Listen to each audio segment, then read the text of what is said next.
Good evening friends. आज सर्व विद्यार्थ्यांना आणि आदरणीय पालकांसाठी एक नवीन कॉन्सेप्ट घेऊन आलेलो आहे. ती कॉन्सेप्ट देखील इंग्लिश स्पोकनच्या दृष्टीने अतिशय महत्त्वपूर्ण ठरणार आहे.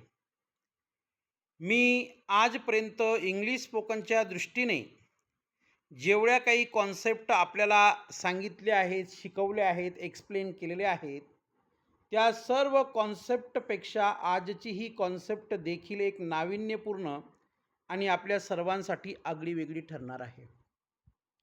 बघा, कॉन्सेप्ट अशी आहे विद्यार्थी मित्रांनो, आय एम हॅव्हिंग ट्रबल. वरती सर्वात वरती स्क्रीनवर बघा, आय ॲम हॅव्हिंग ट्रबल म्हणजेच काय? मला एखाद्या गोष्टीचा त्रास होत आहे. आय एम हॅव्हिंग ट्रबल म्हणजे या संपूर्ण वाक्याचा जो काही भाग आहे, वाक्याचा जो काही पार्ट आहे, हिस्सा आहे, भाग आहे, याचा अर्थ असा होतो, मला एखाद्या गोष्टीचा त्रास होत आहे. मग या वाक्याच्या एवढ्या या भागापासून पुढे योग्य ते क्रियापद जोडून आपण एक नाही, दोन नाही, तीन नाही, असे 3,000, 30,000, 3,00,000, 30,00,000 कितीही वाक्य बनवू शकतो.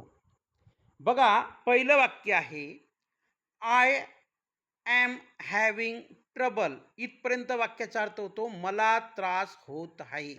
मग कशाचा त्रास होत आहे बघा, I am having trouble sleeping. मला झोपायला त्रास होत आहे. म्हणजे मी झोपू शकत नाही. झोपण्यासाठी, मला झोप येण्यासाठी त्रास होत आहे.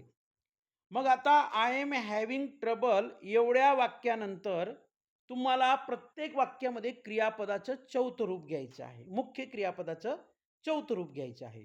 मग मुख्य क्रियापदाचं चौथं रूप म्हणजे काय? की ज्या क्रियापदाला आय-एन-जी प्रत्यय असतो.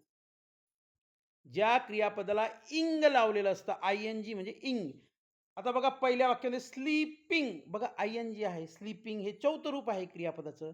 म्हणजेच आय एम हॅव्हिंग ट्रबल नंतर मुख्य क्रियापदाचं चौथं रूप वापरायचं आहे, की ज्या क्रियापदाला आय-एन-जी प्रत्यय असतो. राईट? दुसरं वाक्य बघा, I am having trouble eating. मला जेवायला त्रास होत आहे. मला जेवायला त्रास होत आहे. बघा, ईटला आय-एन-जी प्रत्यय आहे. तिसरं वाक्य आहे, I am having trouble reading. मला वाचायला त्रास होत आहे. म्हणजे मी पुस्तक वाचताना मला अडथळे येत आहेत. मला त्रास होत आहेत. मला समस्या येत आहेत. चौथं वाक्य बघा, I am having trouble writing. मला लिहायला त्रास होत आहे. I am having trouble speaking. मला बोलायला त्रास होत आहे.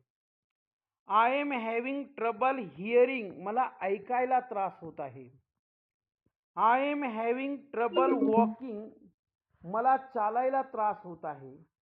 I am having trouble thinking. मला विचार करायला त्रास होत आहे. I am having trouble studying. मला अभ्यास करायला त्रास होत आहे. I am having trouble working. मला काम करायला त्रास होत आहे. I am having learning. मला शिकायला त्रास होत आहे.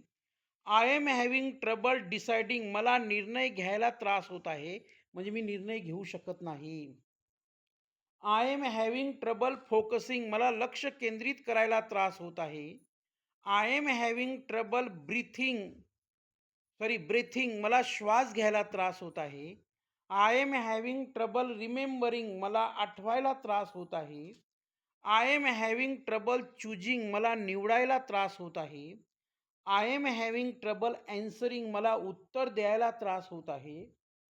I am having trouble explaining. मला स्पष्टीकरण द्यायला त्रास होत आहे. तर असे जवळजवळ आपण 10 ते 15 वाक्य पाहिलेली आहेत. या 10 ते 15 वाक्यांच्या मदतीने तुम्ही अनेक वाक्य तयार करू शकतात. तुम्ही अनेक वाक्य बनवू शकतात आणि फक्त तयार करू शकत नाही, बनवू शकत नाही, तर प्रत्यक्षात तुम्हाला अशा प्रकारची वाक्य बनवायची आहेत. 100% तुम्हाला आय ॲम हॅव्हिंग ट्रबल आणि त्याच्या जोडीला मुख्य क्रियापदाचं चौथं रूप वापरून वाक्य कशी बनविता येतात, त्यांचा अर्थ काय होतो, हे मी सांगितलेलं आहे. तर अशा प्रकारे वाक्य बनवा आणि हा 5 ते 6 मिनिटाचा व्हिडिओ आपल्याला इंग्लिश बोलण्यासाठी कॉन्फिडन्स दिल्याशिवाय राहणार नाही. Thank you very much. धन्यवाद.